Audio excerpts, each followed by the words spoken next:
విజయ్ కుమార్ గారు, అట్లే నరసరావు, వెంకటేశ్వర రెడ్డి గారు, ఇతర మండల జిల్లాల బాధ్యులు, ఫ్రెండ్స్ అందరికీ నమస్కారం.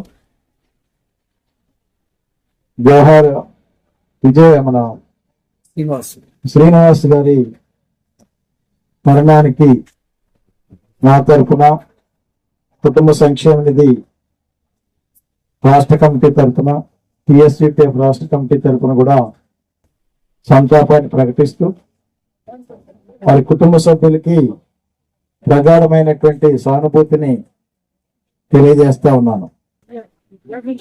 మిత్రులారు, ఇవాళ నా ఉద్యమ జీవితంలో చూసినట్లయితే అనేక సందర్భాల్లో అనేక మంది కార్యకర్తలు చనిపోయారు.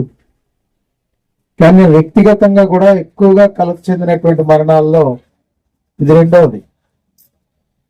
మిత్రుడు ఆయన ఏవి శ్రీనివాస్ అని సత్తుపల్లి, నాకు ఒక రకంగా మంచి క్లోజ్ కూడా. ఇంకా శ్రీని కన్నా కూడా ఎక్కువ అనుబంధం ఉంది.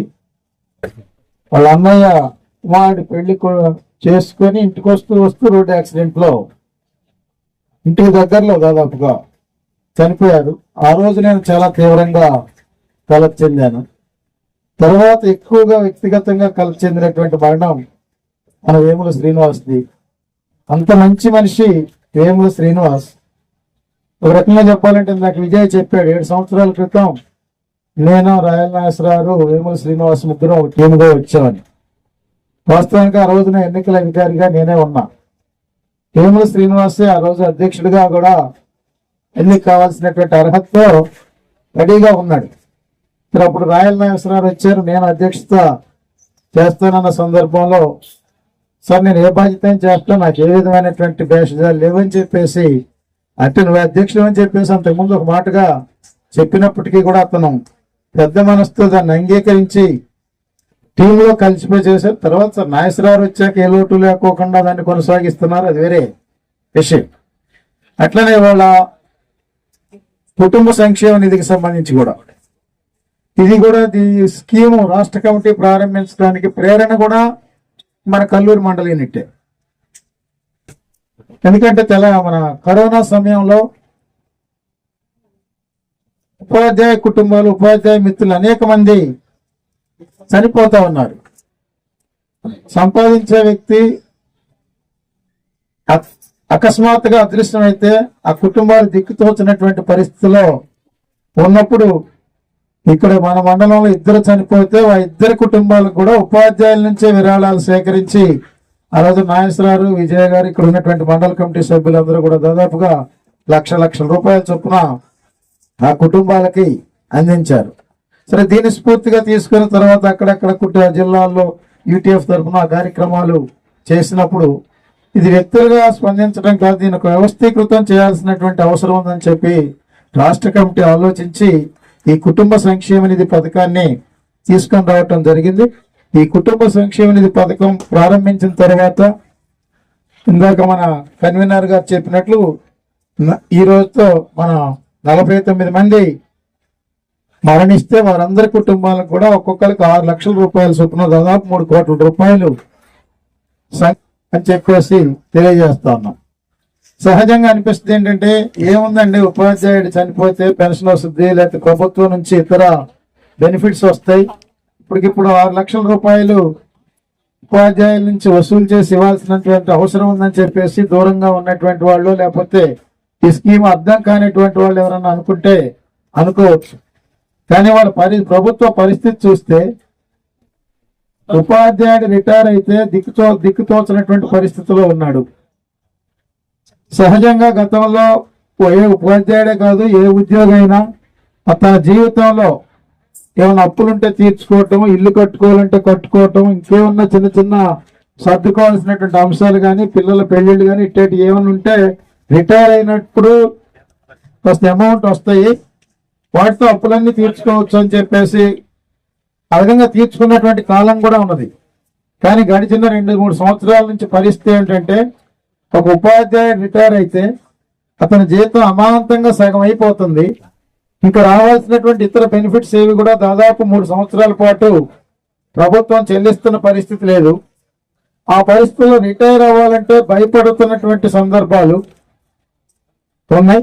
లేదు భయపడకుండా ఏమన్నా మానసికంగా ఇబ్బందులు పడుతున్న సందర్భాలు ఉన్నాయి. వాళ్ళు రిటైర్ అయిపోయి కూడా ఆ బాధలు తీరక పిచ్చెక్కి ఇళ్ళు వదిలిపెట్టినటువంటి సంఘటనలు కూడా ఇవాళ వెలుగులోకి వస్తున్న పరిస్థితిలో ఇవాళ రాష్ట్ర ప్రభుత్వం రిటైర్ అయినటువంటి వారి పట్ల అనుసరిస్తున్నటువంటి నిర్దయాపూరితమైనటువంటి విధానాలను తక్షణం సమీక్ష చేయాలని చెప్పేసి కూడా ఈ సందర్భంగా రాష్ట్ర ప్రభుత్వాన్ని డిమాండ్ చేస్తూ ఈ స్కీముకు సంబంధించి కూడా దీన్ని సక్రమంగా కాపాడుకోవాల్సినటువంటి అవసరం ఉంది.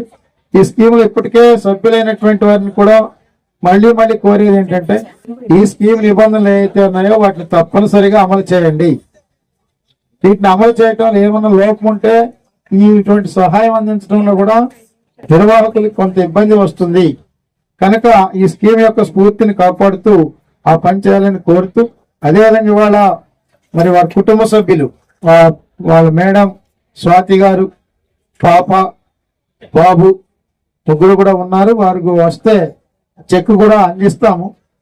ఎవరైనా కాస్త వెంట పెట్టుకుని వాళ్ళ ముగ్గురిని కూడా తీసుకురావాల్సిందిగా కోరుతా ఉన్నాము. అట్లనే ఎమ్మెల్యే గారికి ధన్యవాదాలు. వారి నియోజకవర్గం వరకు మాకు మంచి కుటుంబ ఆప్తమిత్రులుగా ఉంటా ఉన్నారు. మా కార్యక్రమాలన్నింటిలోనూ పాల్గొని ప్రోత్సహిస్తూ ఉన్నారు.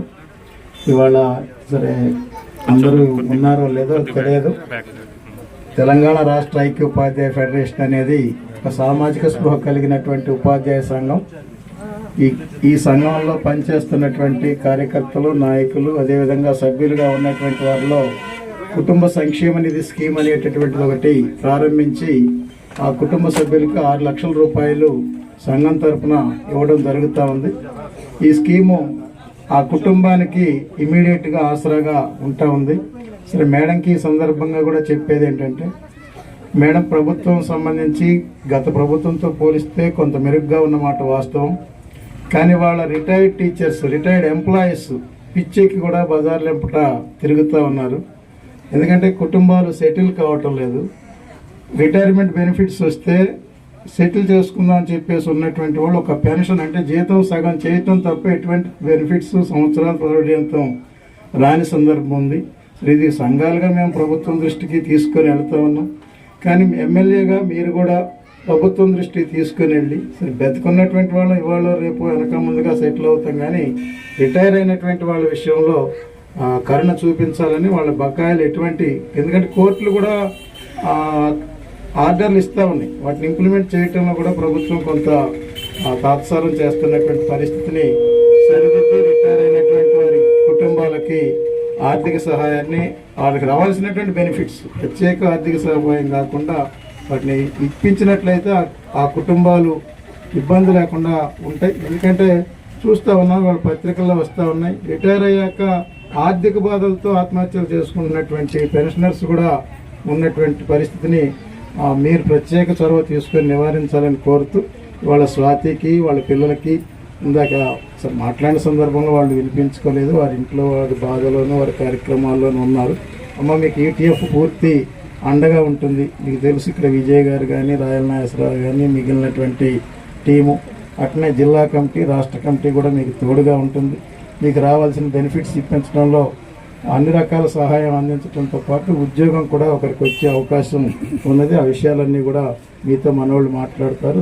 సాధ్యమైన త్వరగా ఆ విషయాలన్నీ పూర్తి చేసి మీరు ఆర్థికంగా నిలదొక్కుకోవటం కోసం సహాయం అందిస్తాం. అట్లనే ఇతర సంఘంగా అందించేది కాకుండా ప్రభుత్వం నుంచి రెగ్యులర్గా రావాల్సినవి కాకుండా ఇన్సూరెన్స్ రకంగాను, అట్లనే కొత్తగా ఎస్బీఐలో శాలరీ సేవింగ్ స్కీమ్ అనేటటువంటి ఒక స్కీమ్ ఉంది. ఆ స్కీమ్ ద్వారా కూడా కొంత బెనిఫిట్ వస్తుంది. ఈ విషయం చాలామందికి తెలియక దాన్ని వినియోగించుకోవట్లేదు.